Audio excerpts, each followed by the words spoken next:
প্রিয় হাইলাকান্দি, খুব মনোযোগ দিয়ে শুনবেন। সাহাবায়ে আজমাইনের অধিকাংশ সাহাবীরা ছিলেন হত দরিদ্র গরিব। গরিবরা রাসূলকে মহব্বত করত বেশি। সর্বপ্রথম কালেমার দৌলত যাদের নসিব হয়েছিল তারাও ছিল দরিদ্র গরিব।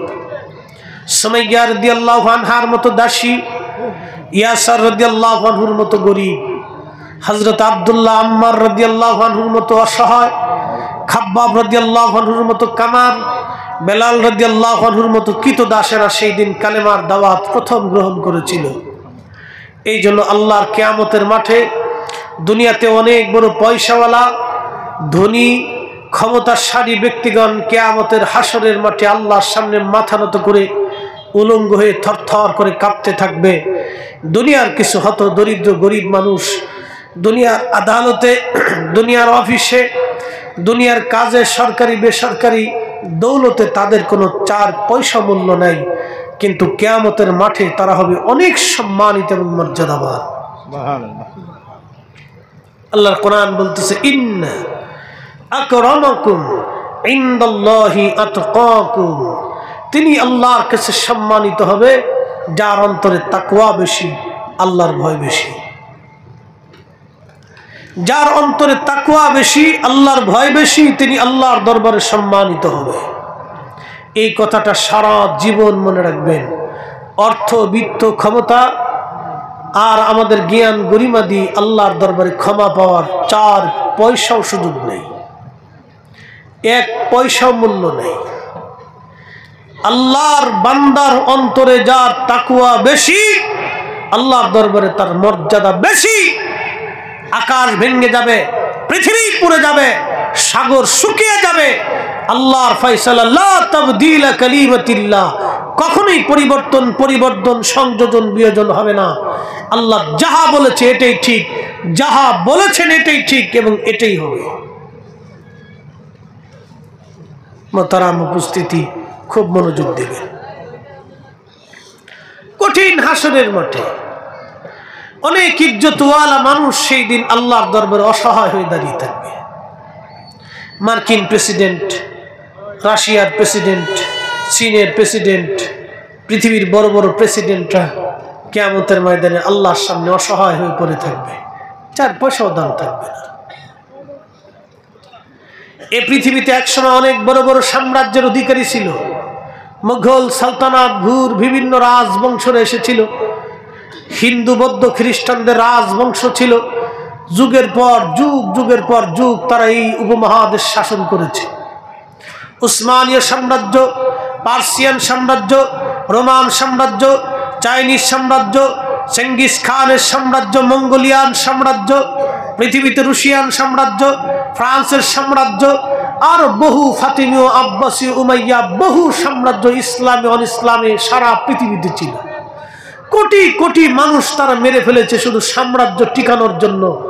তাদের দরজা পর্যন্ত পৌঁছাইতে শত শত গেট পার হতে হয়েছে। তাদেরকে পাহারা দিয়েছে লক্ষ লক্ষ সৈন্যরা। তাদের নিরাপত্তার জন্য নিয়োজিত থেকেছে কোটি কোটি লক্ষ লক্ষ মানুষেরা, যাদের নিরাপত্তার জন্য নিঃশৃন্দ একেবারে গোয়েন্দা, ডিবিসিআইডি যাই বলেন না কেন সব তাদের কাজে নিয়োজিত থাকতো। অনেক বড় বড় পাহারান এবং কমান্ডো সৈন্যরা তাদের পাহারায় নিয়োজিত থাকতো, তাদের জীবন যাতে কেউ কেড়ে নিতে না পারে। কিন্তু বলুন, তারা কি পৃথিবীতে আসে না কবরে চলে গেছে? চলে গেছে, পৃথিবীতে নাই। কারো কবরের নিশ্চিহ্নতা হারিয়ে পড়েছে, কারো কবরের চিহ্নও দুনিয়াতে নাই। বিরাট বড় বড় প্রাসাদ পড়ে আছে, কিন্তু গর্জন তর্জন হাক সেই নীতি সাম্রাজ্য তাদের আজ দুনিয়াতে নাই। পৃথিবীতে এইরকম, দুনিয়াতে এইরকমই সাম্রাজ্য হারিয়ে গেছে, কবর পর্যন্ত হারিয়ে গেছে, সমাধি পর্যন্ত হারিয়ে গেছে। তাদের বিরাট বিরাট প্রাসাদগুলিতে চামচিকে, তেলা পোকা, পোকামাকড়, সাপ, বিচ্ছু বসবাস করে, কিচ্ছু নেই। 1450 বছর আগে কোরআনে আল্লাহ পাক জানিয়ে দিলেন, কুল হুজুর আপনি বলুন, ইন্নাল মাউতাল্লাযী তাফিররুনা মিনহু, আপনার উম্মত আমার বান্দারা মানুষ মৃত্যু থেকে, মরণ থেকে পালানোর চেষ্টা করে, শুধু মরণ থেকে পালানোর চেষ্টা করে। ফাইন্নাহু মুলাকিকুম, বিকুম, বলে দেন মরণ তার সাথে মোলাকাত করবে, পালিয়ে যেতে পারবে না, পালিয়ে যেতে পারবে না, পালিয়ে যেতে পারবে না। 1450 বছর আগে কোরআন বলেছে মৃত্যু থেকে সে পালাইতে পারবে না। তখনও ঠিক, এখনো ঠিক, আগামীতেও ঠিক, মরণ থেকে কেউ পালাইতে পারবে না। কথা বলেন ঠিক না বেঠিক? তাহলে বলেন কোরআন কি সত্য না মিথ্যা? জোরে বলতে হবে, আওয়াজ না দিলে হবে না। আমরা বাঙালি বক্তাদের সিস্টেম হলো আওয়াজ আসতে হবে মাঠ থেকে। কোরআনের কোন কথা আজ পর্যন্ত মিথ্যা হয়েছে? আগামীতে হবে? কোন সুযোগ আছে? কোন সুযোগ নেই। আল্লাহু আকবার ওয়ালিল্লাহিল হামদু বিসমিল্লাহির রাহমানির রাহিম।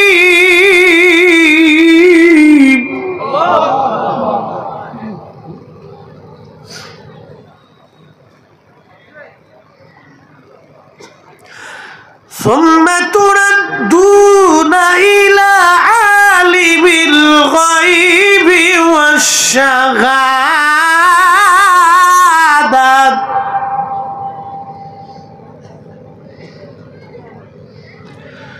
والشهادة فينبئكم بما كنتم تعملون।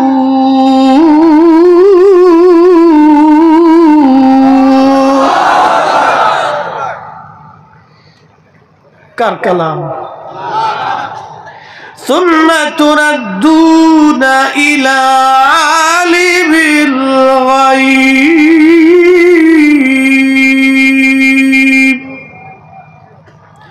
الغيب والشهادة।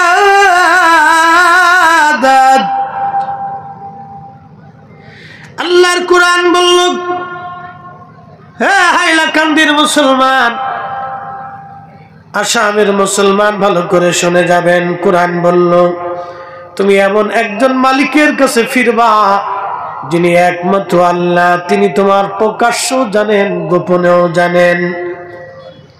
ফায়ুনাব্বিউকুম বিমা কুনতুম তা'মালুন।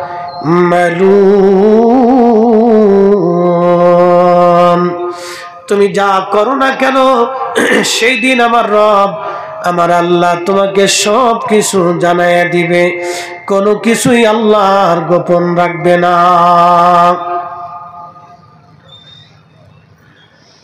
হে আমার নবীর উম্মতেরা, আল্লাহর কোরআন বলল ওয়া ইন্না আলাইকুম লাহাফিযিন কিরামান কাতিবিন ইয়ালামুনা মা তাফআলুন। দুই কাঁধে দুইজন ফেরেশতা, জীবনেও কোনোদিন আমরা দেখি নাই, দেখা সাক্ষাৎ কোনোদিন হয় নাই, কথাবার্তা হয় নাই, কিন্তু আছে। আমরা মুসলমানরা বিশ্বাস করি আমাদের দুই কাঁধে দুইজন ফেরেশতা থাকেন। একজন কিরামান কাতিবিন, দুইজন ফেরেশতা, তাদের কাজ হলো ইয়ালামুনা মা তাফআলুন, তোমরা যাহা করো না কেন তারা সব জানে। গোপনে যা করেন আল্লাহ সব লেখে, প্রকাশ্যে যা লেখেন জানেন বলেন আল্লাহও তো এই কিরামান কাতিবিন দিয়ে সব লেখার। কোনো কিছু আপনার জীবনে গোপন থাকবে না বলে এটা কি করে সম্ভব? আজকে উন্নত বিশ্বের যুগে, স্যাটেলাইটের যুগে, একটা স্যাটেলাইট দিয়ে, ইন্ডিয়ান স্যাটেলাইট দিয়ে সারা ইন্ডিয়ার ভিতরে কোথায় কি আছে ধরা যায়। এমনকি বাড়ির ঘরের মধ্যে কি আছে তাও দেখা যায়, উঠানের মধ্যে কি আছে স্যাটেলাইটের মাধ্যমে দেখা যায়। এটা উপগ্রহ, একটা স্যাটেলাইট লক্ষ লক্ষ মাইল দূর। একটা স্যাটেলাইট দিয়ে যদি আপনার ঘরের অংশ দেখা যেতে পারে, তাহলে আপনারা বলেন তো আল্লাহর কাছে কোনো কিছুই গোপন নাই, আল্লাহর কাছে সব কিছুই ওপেন। যতই চেষ্টা করেন পালানোর কোনো রাস্তা নাই, ঠিক কিনা? কোনো রাস্তা নাই। হাইলাকান্দির মুসলমান খুব মনোযোগ দিয়ে, খুবই মনোযোগ দিয়ে কথাগুলি শুনে যাবেন। আমি কোরআন শরীফ থেকে দুটি কথা আপনাদেরকে শোনাবো, তাহলে আমাদের কাজ কি? আমাদের কাজ হলো আল্লাহর কোরআন বলে আইয়ুহাল্লাযীনা আমানুত্তাকুল্লাহা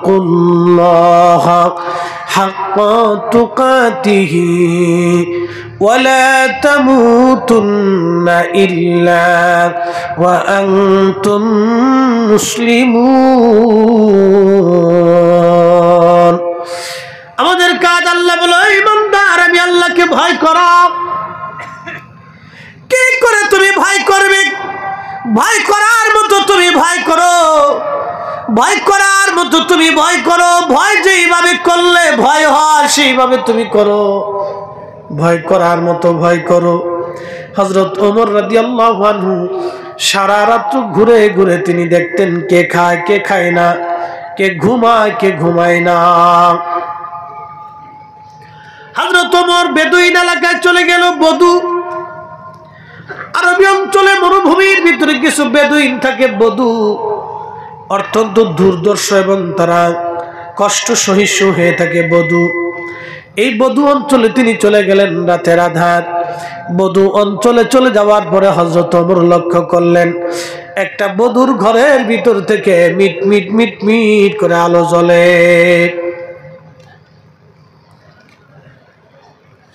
আগের যুগে রাজা বাচ্চারা ঘুরে ঘুরে দেখতেন কে খায় কে খায় না, কে ঘুমায় কে ঘুমায় না।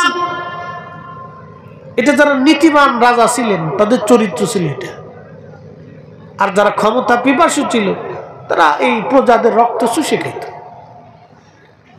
তো খলিফাতুল মুসলিমিন হযরত ওমর রাতের আধারে ঘুরে ঘুরে ওই বদুর বাড়ির কাছে গেছে। আল্লাহকে কিভাবে ভয় করতে হয় একটু ভালো করে শুনে। তো বদুর বাড়ির কাছে যাবার পরে এই বদু এই ভিতর থেকে হযরত ওমর বদুর ঘরের পাশে একবারে এই আপনাদের আমাদের অঞ্চলে বলে বেড়া, এই বেড়ার পাশে ঘরের সাথে লাগাইয়া হযরত ওমর কান পেতে দাঁড়ায় রয়েছে। দেখি ভিতর থেকে কি শব্দ আসে, কি আসার বিষয়। হযরত ওমর রাদিয়াল্লাহু আনহু লক্ষ্য করলেন ভিতর থেকে এক মহিলা বলতেছে, মা দুধের সাথে পানি বেশি করে মিশাও। অ্যাটেনশন, মাহফিল কেন দিছেন, আমাদেরকে কেন আনছেন, উদ্দেশ্য কি? আমাদের দুইটা কথা শুনে যাতে মানুষ বাড়ি পর্যন্ত নিতে পারে, ইসলাম কি এটা যাতে মানুষ বুঝতে পারে। আসলে আমাদের ধর্মটা কত সুন্দর এটা মানুষের কাছে পৌঁছাইতে হবে। আমাদের এই ধর্মটা এত সুন্দর মানুষের কাছে পৌঁছাইতে হবে, এই সুন্দর ধর্মটা। সেই জন্য আপনারা অনেক দূর থেকে আমাদের মতো বক্তাদেরকে দাওয়াত করে নিয়ে আসেন যাতে আমরা বক্তব্য দিয়ে আপনাদেরকে বুঝাইতে পারি। কিন্তু বড় সমস্যা হলো কি জানেন, মানুষ ওয়াজ শুনে কিন্তু বাড়ি পর্যন্ত নেয় না। আমাদের বাংলাদেশে একটা অঞ্চল আছে নাম বরিশাল। এই বরিশালে জোয়ার ভাটার এলাকা। এই বরিশালে এই সন্ধ্যার সময় জোয়ার আসে নদীতে, আবার জোয়ার চলে, বিকেলবেলা জোয়ার চলে যায়, রাত দুপুরে আবার জোয়ার আসে, আবার দিন দুপুরে জোয়ার আসে। তো জোয়ার ভাটার এলাকা। দাদা নাতি দুইজনে ওয়াজ শুনতে গেছে। দাদা তো জীবনে বহু ওয়াজ শুনছে, নাতি জীবনে প্রথম গেছে দাদার সাথে। হুজুর ওয়াজ করছে, বাবারা গিরের উপরে কাপড় উঠাইলে, গিরে চিনি না আপনারা, এটা এই গিরের উপরে কাপড় উঠাইলে ফরস্তর হয় কবিরা গুনাহ। আমাদের দেশের অনেক মুসলিম যুবকরা হাফ প্যান্ট পরে রাস্তায় আড়ে। কি কথা কর না কেন? হাফ প্যান্ট পরে রাস্তায় হাঁটে। ও কি বুঝাইতে চায়? আরে গরু গাদাস এগুলোর তো কাপড় চোপড় নাই, ওরা ল্যাংটা হয়ে চলে। তুই মানুষ হয়ে কেন ল্যাংটা হয়ে চলবি? হ্যাঁ, শিল কুত্তা পশু পাখি প্রাণী, ওদের কাপড় চোপড় নাই, ওদের কোনো শরীয়ত নেই, ওদের কোনো ধর্ম নাই, ওর একটা জীব, ও ল্যাংটা হয়ে চলে। তুমি মুসলমান হইয়া মানুষ হইয়া তুমি ল্যাংটা হয়ে চলো, কারণটা কি? তাহলে মানে বোঝা গেল তোমার মানুষত্ব একবার লো পর্যায়ে চলে গেছে, তুমি মানুষ হইতে পারো না। তুমি কি মানুষ বুঝাইতে চাও?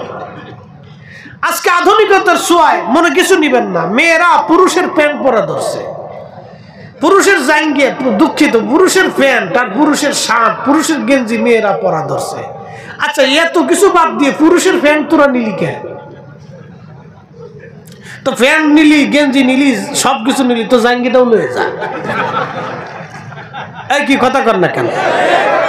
নারী তো নারীর সুরতে থাকবে, নারী কেন পুরুষের সুরতে আসবে? আগের যুগের হিন্দু ধর্মের অনেক সম্ভ্রান্ত পরিবারের সম্মানিত নারী যারা আছে তাদেরকে দেখতাম, তারাও পোশাক আশাক পরে খুব সুন্দর করে কাপড় চুপড় পরে তাদের অঙ্গ প্রত্যঙ্গ ঢেকে ঢুকে রাস্তায় চলতো। একটা শালীনতা ছিল, ভদ্রতা ছিল। এখনকার মেয়েরা কি শিখলো? সব পশ্চিমা সিস্টেম, সব প্যান্ট পরা ধরছে, কেউ হাফ প্যান্ট পরে, তো এমন সুস প্যান্ট, ও আর ভাষায় প্রকাশ করার মতো না। লজ্জা শরম সব হারাই গেছে। কুত্তাও মাঝে মাঝে চিন্তা করে, আল্লাহ কোন দুনিয়াতে আমারে পাঠাইছে। এই ঠিক আসতে বলেন কেন? জোরে বলে। এগুলো আমরা তো মানুষ, আমরা কি? জোরে বলেন, আমরা কি? আরো জোরে বলেন, আমরা কি? ধর্মের পরিচয় পরে আসে। সবার প্রথমে আমাদের পরিচয়, আমরা মানুষ। মানুষ কি? পৃথিবীতে 4 লক্ষ প্রজাতির জীব আছে। বিজ্ঞানের গবেষণায় 4 লক্ষ প্রজাতির জীব, এছাড়া আরো জীব আছে। এটা বিজ্ঞানের গবেষণা তো চূড়ান্ত না, এর চেয়ে তো আরো জীব পৃথিবীতে আসে। আপনি সব জীবকে আলাদা করবেন আর মানুষকে আলাদা করবেন, মানুষের মতো হবে? একসাথে বলবেন, একসাথে বলবেন, হবে? এই মানুষকে আল্লাহ পৃথিবীতে কর্তৃত্ব করার জন্য পাঠিয়েছে।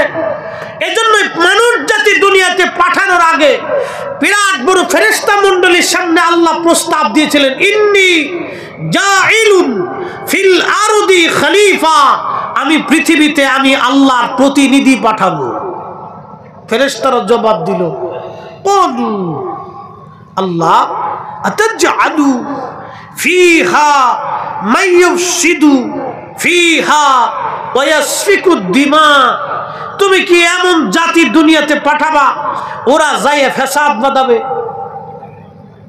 অশান্তি করবে, বিশৃঙ্খলা করবে, দাঙ্গা হাঙ্গামা করবে, রক্তপাত করবে, খুন খারাপি করবে, জমি জমা দখল করবে, আরেকজনের বাড়িতে আগুন দিবে, আরেকজনের দোকানে আগুন দিবে, আরেকজনের গাড়িতে আগুন দিবে, আরেকজনকে মারতে যাবে, আরেকজনকে হত্যা করবে, তুমি কি জাতি দুনিয়াতে পাঠাবা?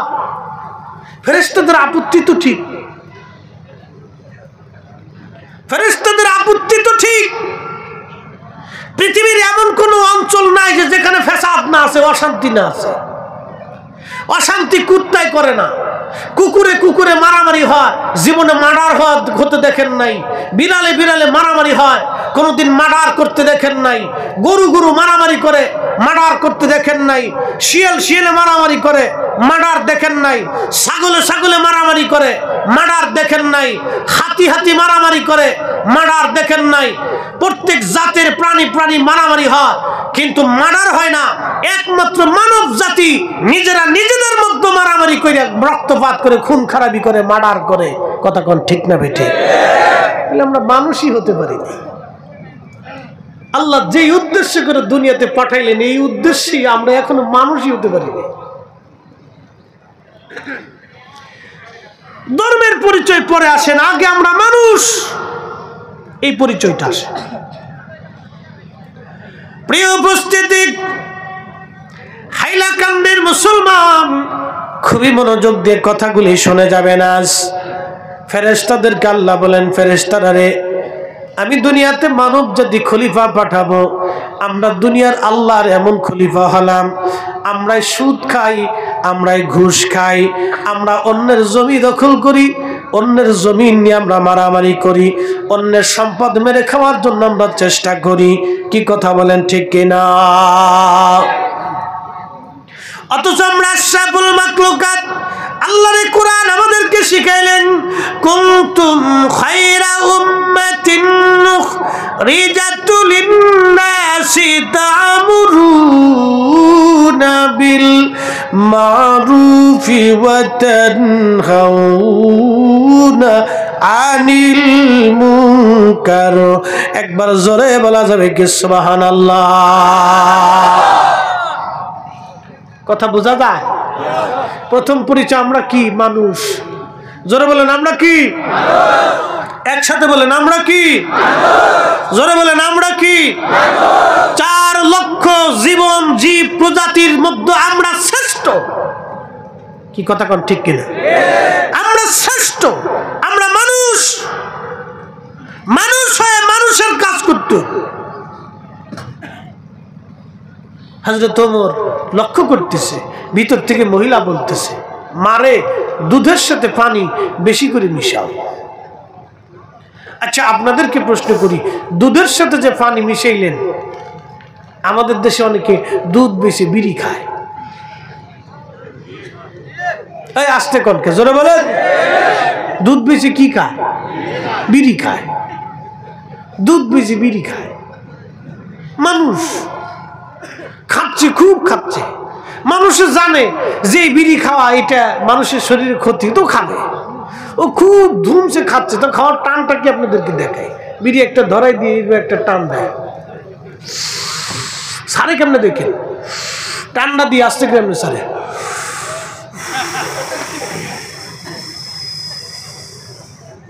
মানে খুব শান্তি। লাস্টে বিড়ির পিছনের অংশটুকু দূর আছে, হেতারে কয় সুখ টান। হ্যাঁ, আপনাদের ভারতে কি বলে? বাংলাদেশে কয় সুখ টান। লাস্টে একটা সুখ টান দিব রে। আচ্ছা বিড়ির ভিতরে সুখ আছে, চিন্তা করেন সুখ টান।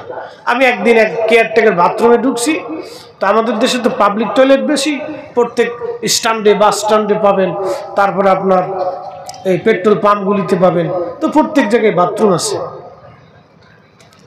তো এক পাবলিক টয়লেটের ভিতরে ঢুকছি, ঢোকার পরে ওখান থেকে খালি বিড়ির গন্ধ। তো কেয়ারটেকার যে থাকে ওরা 10 টাকা করে নেয়, প্রত্যেক বাথরুমে 10 টাকা, আর ফেসাবে 5 টাকা। ব্যবসা খুব ভালো, বুঝতে পারছেন? তো প্রত্যেক বাথরুমে 10 টাকা করে নেয়। তো আমি 10 টাকা দিয়ে বললাম, বেটা রে বাথরুমের ভিতরে বিড়ির গন্ধ পরিষ্কার করতে আরস না? হুজুর এই আপনার আগে যেটাই ঢুকছিল হাতায় বই বই বিড়ি টানছে। তাহলে দুনিয়াতে এত জায়গা থাকতে বাথরুমে বসে বিড়ি টানলো কারণ কি? হুজুর বিড়ি না টানলে বলে ক্লিয়ার হয় না।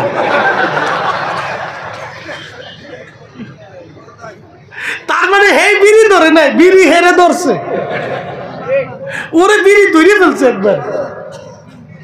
এই অবস্থা আমাদের। প্রিয় মুসলমান, হাইলাকান্দি ভারতের মুসলমান, হযরত ওমর লক্ষ্য করতেছে ভিতর থেকে এক মহিলা ডাক ডাকে, মা দুধের সাথে পানি বেশি করে মিশাও। মেয়েটা জবাব দিয়ে বলল, মা দুধের সাথে যদি পানি মিশাই, ওমরের গোয়েন্দা যদি জানে, কালকে মসজিদে নববীর সামনে এই দুধের সাথে পানি মিশানোর জন্য, অন্যায় করার জন্য আমাদের বিচার হবে রে মা। এই অন্যায়ের জন্য কালকে বিচার হবে। বেশি করে না, তাহলে আবার ডিস্টার্ব হবে। ও মা দুধের সাথে পানি মিশাইতে পারবো না মা। মহিলা ডাক দিয়ে বলল, মেয়েরে ওমরের গোয়েন্দা এত রাত্রে কি করে জানবে তুমি দুধের সাথে পানি মিশাও? পানি মিশাও মা, ওমরের গোয়েন্দা জানবে না।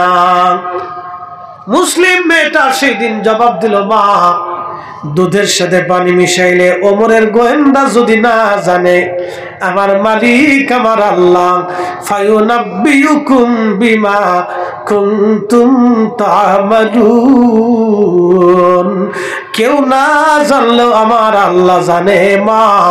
ওই আল্লাহ যেহেতু জানে, আল্লাহ যেহেতু দেখে, আমি দুধের সাথে পানি মিশাবো না। চিৎকার মেরে জোরে বলবেন কি আল্লাহু আকবার। তেলের গাড়ি তেলে চলি,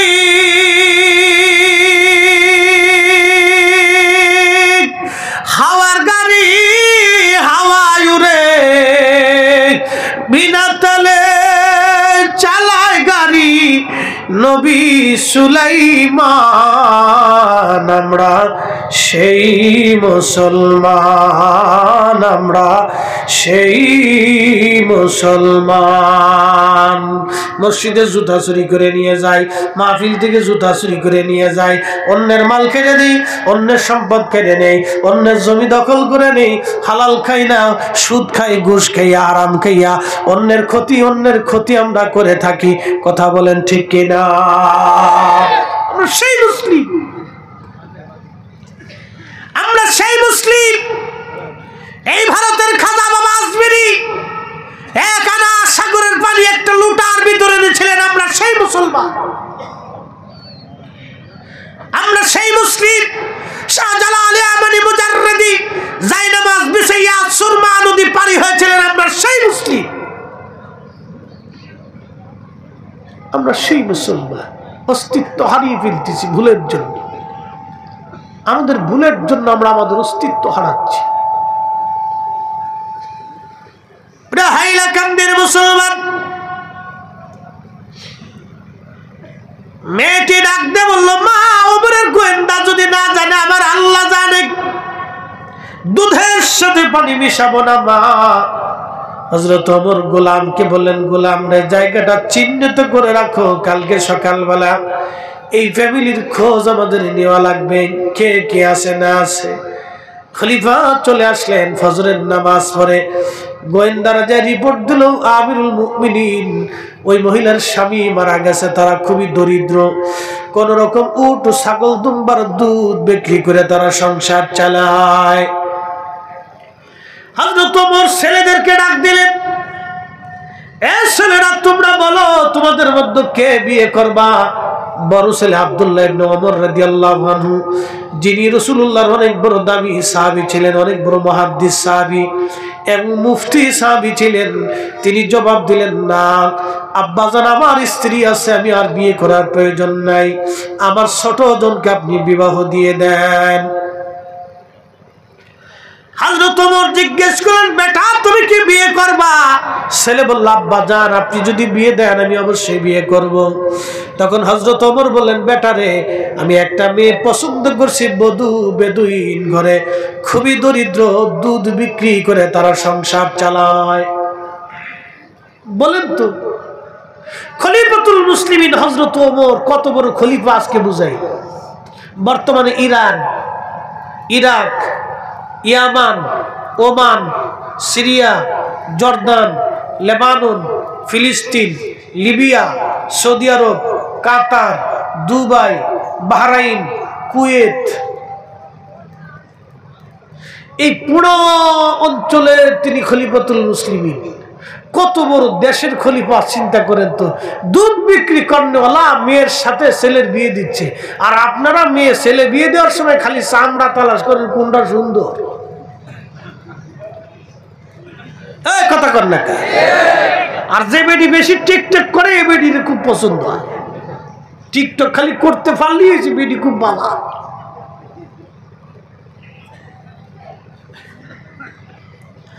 হযরত ওমরের মতো মহানুভব খলিফা তিনি ছেলের জন্য বৌমা পছন্দ করলেন, আমানত গুজার দেখে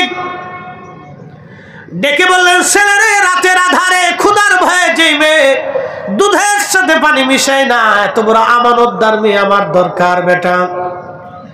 এই পুত্রবধূ আমার দরকার। আপনারা শুনে যান, এই মেয়ের গর্ভে একটা সন্তান হয়েছিল, এই মেয়েটার গর্ভে আর একটা মেয়ে হয়েছিল, সেই মেয়ের গর্ভে আর একটা মেয়ে হয়েছিল, সেই মেয়ের গর্ভে আল্লাহ একটা ছেলে দিয়েছিলেন। এই ছেলের নাম ইসলামের প্রথম মুজাদ্দিদ, ইসলামের চতুর্থ খলিফার আরেকজন খলিফা, তিনি ওমর ইবনে আব্দুল আজিজ।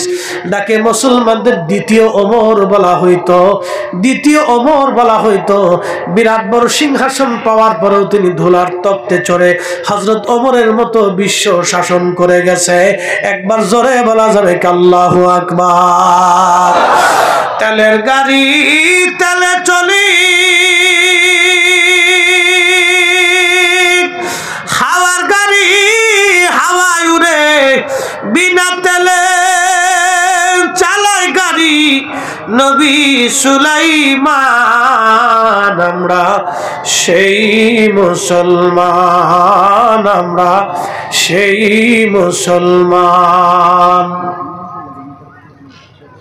ওমরের জমানায় কয়েকজন লোক একটা যুবক ছেলের ধরে নিয়ে আসছে। তো খলিফা জিজ্ঞেস করলেন, বেটারা তোমরা যে যুবক ছেলেটাকে ধরে আনছো অপরাধ কি? বলে, আমিরুল মুমিনিন, এই ছেলেটা আমাদের বাবাকে হত্যা করছে। বলে, তোমাদের বাবাকে হত্যা করছে? ছেলেটাকে জিজ্ঞেস করলো ওমর, বেটা তুমি কি হত্যা সংগঠন করছো, মার্ডার করছো? বলে, হ্যাঁ ইয়া আমিরুল মুমিনিন, আমি তাদের বৃদ্ধ বাবাকে মেরে ফেলছি। আপনি একটু চিন্তা করেন তো, সত্যবাদিতা কি চমৎকার ইসলামের জীবন বিধান। সত্য কথা বলা, রাসূল বলছেন সমস্ত পাপের মূল হলো মিথ্যা। মুসলমান তো মিথ্যা বলতে পারে না, মুসলিম কখনো মিথ্যা বলতে পারে না। মুসলিমদের সত্য বলাটা হচ্ছে মুসলিমদের আইন বিধান। সত্যের উপরে থাকতেই হবে। এত বড় সত্যবাদিতা রাসূল করিম জীবনে কোনোদিন একটা মিথ্যা কথা বলেননি। একসাথে জোরে বলবেন আল্লাহু আকবার। না না হয় না, আরো জোরে, আরো জোরে বলে। এত মানুষ আল্লাহু আকবার আওয়াজ তো দুর্বল। মেসি গোল দিলে তো বিরাট খুশি হয়, নেইমারে গোল দিলে তো আরো খুশি হয়। বাপরে বাপ, কেউ লুঙ্গি খুলে মাথায় বাইন্ধে ঘুরে। আমাদের বাংলাদেশে বেশি পারাপারি, এই খেলাধুলা নিয়ে আমাদের বাংলাদেশে বেশি হই হল। কিছু মাথা মোটা পোলা বানাইছে একবার, এটিকে আমি মনে করি যে অসুস্থ মস্তিষ্ক। হ্যাঁ, যারা এই সমস্ত খেলাধুলা নিয়ে বেশি পারাপারি করে, এটা অসুস্থ মস্তিষ্কের খেলা। দেখবেন, দেখেন আপনার পছন্দের দল আছে, এটা নিয়ে আপনার বাংলাদেশে মারামারি হয়। হ্যাঁ, খুন খারাপই, আপনি জানেন না কখন। এত মস্তিষ্ক সমস্যা, তা বলার কোনো ভাষা নেই।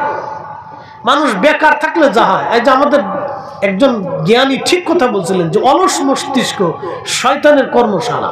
আমার দিকে তাকান, আমরা ঘুমানোর টাইম পাই না, ঘুমানোর মতো সময় হয় না। দুইটা তিনটে করে প্রোগ্রাম, ঘুমাবো না, প্রোগ্রাম করবো না, নসিহত করবো না, ওয়াজ করবো না, স্ত্রী সামলাবো না, সংসার সামলাবো না, কমিটির সাথে যোগাযোগ করবো না, আবার আপনাদের মাহফিলের চাপ, হুজুর ডেট নেন, কবে দিবেন, কবে আসবেন, কবে দেখা করবো, এক নানান পেরেশানি। এগুলোর এত চিন্তে, আরেকজনকে ক্লিকবাজি করবো, আরেকজনের আইকেলা বাস দিব, টাইমই নাই। হ্যাঁ, তো যেই বেটা লাগছে যে অলস মস্তিষ্ক শয়তানের কর্মশালা, কতটা সুন্দর লাগছে। এই ফুলাপান খাইতে খুঁজছে কাজ মানে খালি ফেসবুক টিপার খেলাধুলা নিয়ে মারামারি করে। মেসি, নেইমার, এই ব্রাজিল আর্জেন্টিনার ফুটবল খেলা আসছে, বিশাল যুদ্ধ হইতে যায়। তাও কি জানেন, আর্জেন্টিনা ব্রাজিলের পক্ষ নিয়ে পতাকা নিয়ে কে কয়টা পতাকা উড়াইতে পারে। বাপের পকেটের টাকা কেটে নিয়ে বাস পতাকা উঠাইছে। এক বেটা এক ছেলে পতাকা উঠাই দিয়েছে, কারেন্টের খাম্বা উঠাইতে গেছে। চিন্তা করছেন, কারেন্টের খাম্বা, কারেন্ট করে বাইক নিয়ে মামু বাড়ি যেত, আইসো আর ফেরত যাওয়ার দরকার নেই, বাস ধরে হয়েছে। এই পতাকা এমনি ঝুলে রয়েছে, বুঝতে পারছেন? এই পাগল দেশে কত আছে তার হিসাব নেই। খেলা দেখবি, দেখ, পছন্দের আছে, এতে নিয়ে মারামারি, ফারাফারি, ফারাফারি, গুতাগুতি কি দরকার আছে? অসুস্থ মস্তিষ্ক। কষ্ট হচ্ছে আপনাদের? একসাথে আবার জোরে বলেন তো আল্লাহু আকবার। গলাটা ছেড়ে দেন, জোরে জোরে, আর জোরে, আল্লাহু আকবার।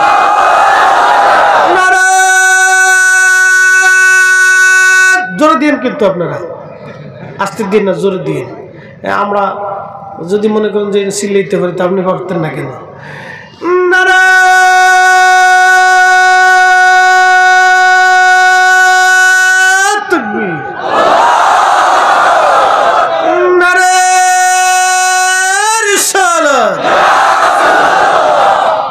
ঠিক আছে, হাইলাকান্দির পাওয়ার আছে,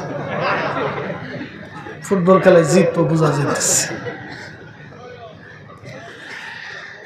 আল্লাহু আকবার ওয়ালিল্লাহিল হামদু বিসমিল্লাহির রাহমানির রাহিম।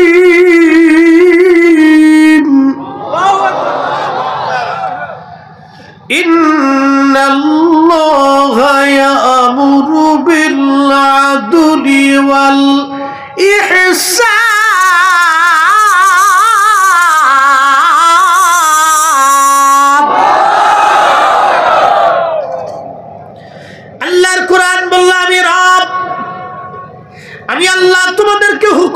বললাম তোমরা পৃথিবীতে ন্যায় বিচার করবা, ন্যায় কখনো অন্যায় করবা না, ন্যায় কাজ করবা, অন্যায় করবা না। এরপরে আল্লাহ বললেন তুমি ইহসান করবা, দয়া, তোমরা সৃষ্টিকে দয়া করবা, মানুষকে দয়া করবা, তোমরা ইহসান করবা, দয়া করবা এবং ন্যায় বিচার করবা।